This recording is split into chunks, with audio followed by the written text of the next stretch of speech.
अस्सलाम वालेकुम। उम्मीद है आप सब खैरियत से होंगे। हम आपको अपने चैनल डार्क इंजीनियर में खुशामदीद कहते हैं।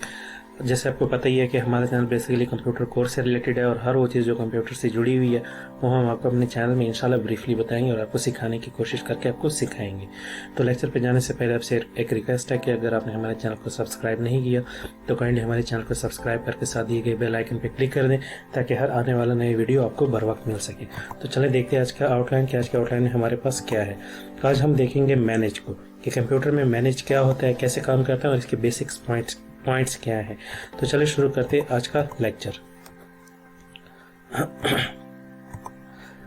हमारे पास मैनेज जो है उसकी डिफिनेशन कुछ यूँ होती है। Computer management is the process of managing, monitoring and optimising a computer system for performance, availability, security and और एनी बेस ऑपरेशनल रिक्वायरमेंट।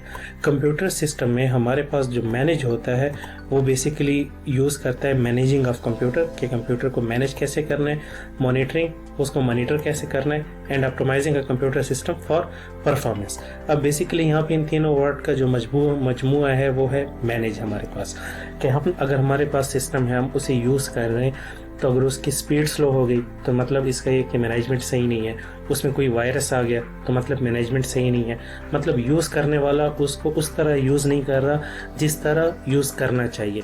मतलब वो इंटरनेट यूज़ कर रहा है लेकिन वो फायरवॉल को ओपन ऑन नहीं कर रहा, उसके अलावा उसकी मतलब जो क्लीनेंस वगैरह है वो नहीं कर रहा, उसका ख्याल नहीं रख रहा। तो मतलब बेसिकली आसान अल्फाज में हम ये कह सकते हैं कि अगर मैनेज का ये मतलब है कि कंप्यूटर सिस्टम का प्रॉपर ख्याल रखना ताकि वो वक्त पे रिज़ल्ट दे सके, जो हम रिक्वायर्ड आउटपुट होती है वो दे सके और वो स्पीड भी बरकरार रख सके।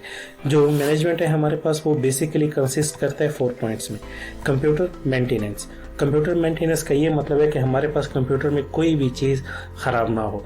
फॉर एग्जांपल अगर आप कहीं ऑफिस वगैरह में काम करते हैं और आपके ज़िम्मे लगाया हुआ है कि आपने सिस्टम को मैनेज करना है। अब मैनेज में सबसे पहला पॉइंट आपके पास आएगा कंप्यूटर मेंटेनेंस का।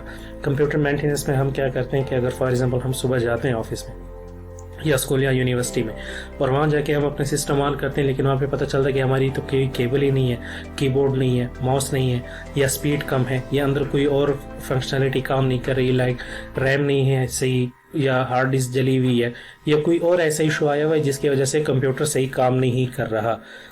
तो इन इश्यूज़ को रिजॉल्व करने के लिए हम कंप्यूटर मेंटेनेंस का वर्ड यूज़ करते हैं कि हमें ऐसे मतलब इश्यूज से बचने के लिए हमें मेंटेनेंस करनी पड़ती है। सुबह अगर आप जल्दी आके देखेंगे हमें सिस्टम ठीक है सारे ओके, आप ओके का रिपोर्ट देंगे, या जाने से पहले आप देखेंगे कि सिस्टम सारे ओके वर्किंग कंडीशन में ठीक है, आप अपने हाथ से बंद करके ऑफ करके चले गए, दोबारा के सुबह अपने ऑन किया, वर्किंग कंडीशन में कोई प्रॉब्लम नहीं है, प्रिंटर वगैरह हर चीज़ ओके, हर चीज़ परफेक्ट है, तो ये हमारे पास कंप्यूटर मेंटेनेंस हो जाती है। दूसरी चीज़ हमारे पास है बैकअप योर फाइल्स। क्या भी फॉर एग्जांपल हमारे पास काफ़ी सेंसिटिव डेटा भी होता है जो अगर वो डिलीट हो जाए मतलब हमारा नुकसान हो जाता है बहुत सारा, कि इतना टाइम लगा कि हमने कोई डेटा बनाया था लेकिन अभी हमारे पास वो वर्क नहीं कर रहा, क्यों? हमारी लापरवाही की वजह से हमने उसकी बैकअप फाइल नहीं बनाई हुई। इसलिए कह रहे हैं कि जो भी आप काम करें, जब भी आप काम करें, उसका एक कॉपी बैकअप के तौर पर रखा करें, चाहे वो छोटी फाइल हो या बड़ी फाइल हो, क्योंकि समटाइम आपके मतलब हार्ड ड्राइव आपकी जल जाती है या डिलीट हो जाता है या कोई और मतलब बिजली के शॉर्ट सर्किट की वजह से आपका डेटा महफूज नहीं होता, तो आपको चाहिए कि आप उसके बैकअप एक एक्सटर्नल हार्ड ड्राइव या एक्सटर्नल USB या ईमेल पे, गूगल ड्राइव पे आप उसका बैकअप लाजमी रखा करें। इसीलिए कहते हैं कि बैकअप का फाइल होना लाजमी है, चाहे वो आपकी डेटाबेस है या कोई सिंपल वर्ड फाइल है या कोई डॉक्यूमेंट्स है। क्यों? क्योंकि हमारा सारा जो है निसार होता है बिजनेस का या हमारे एजुकेशन का, वो सारा हमारा डेटा पर होता है।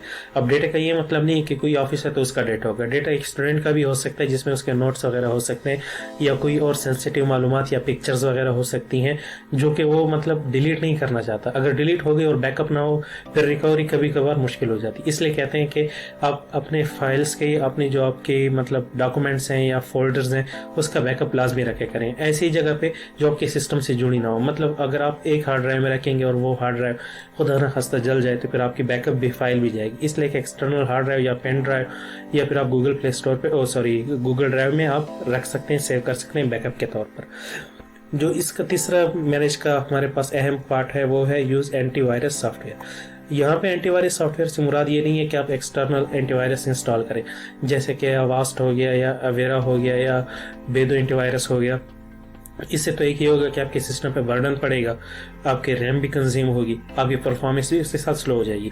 बजाय इसके कि आप वो मतलब एक्सटर्नल से आप डाउनलोड करके इंस्टॉल करें, बेहतर यही है कि आप जो विंडो का अपना सिक्योरिटी सिस्टम है, फायरवॉल हो गया, उसको आप एक्टिवेट करें, ताकि कोई भी मेलवेयर वगैरह अगर डिटेक्ट होता है तो आपको फ़ौरन मैसेज करे और आप उसको एक्शन ले सकें। और ये ज़्यादा बेस्ट है कि आप अलग से एक्सटर्नल सोर्स से आप एंटीवायरसेस वगैरह लेते हैं। तो बेहतर यही होता है कि आप विंडो का करें, और ये हर सिस्टम में होता है, हर विंडो में होता है। तो आप मतलब मेरा मशवरा यही है कि हमेशा अपने फायरवॉल को ऑन करें। फायरवॉल कैसे ऑन करना है हमने पिछले लेक्चर्स में देखा था, अगर नहीं है तो आप पिछले लेक्चर्स में आप देख सकते हैं कि फायरवॉल को कैसे ऑन किया जाता है। हमारे पास जो इसका चौथा और आखिरी पॉइंट है वो इंस्टॉल सॉफ्टवेयर अपडेट्स। अभी हमारे पास समटाइम्स ऐसे सॉफ्टवेयर्स भी होते हैं जो कि हमें अपडेट करने होते हैं टाइम टू टाइम, बजाय इसके कि हम उसको अनइंस्टॉल करके री-इंस्टॉल करके अपडेट करें। जो हमारे पास एग्जिस्टिंग होता है उसको इंस्टॉल करना, लेकिन आपने विंडो को इंस्टॉल अपडेट नहीं करना। सम केसेस में विंडो अपडेशन मांगती है, वो तब जब आपके कोई जो न्यू सॉफ्टवेयर होते हैं आपकी रिक्वायरमेंट के मुताबिक काम नहीं करते तो हम विंडो को अपडेट करते हैं, लेकिन हमेशा आप विंडो अपडेशन को अवॉइड कीजिएगा। ऑटोमेटिक होती है, लेकिन वो भी मैं आपको सिखा दूंगा कि विंडो का अपडेट कैसे ऑफ करते हैं।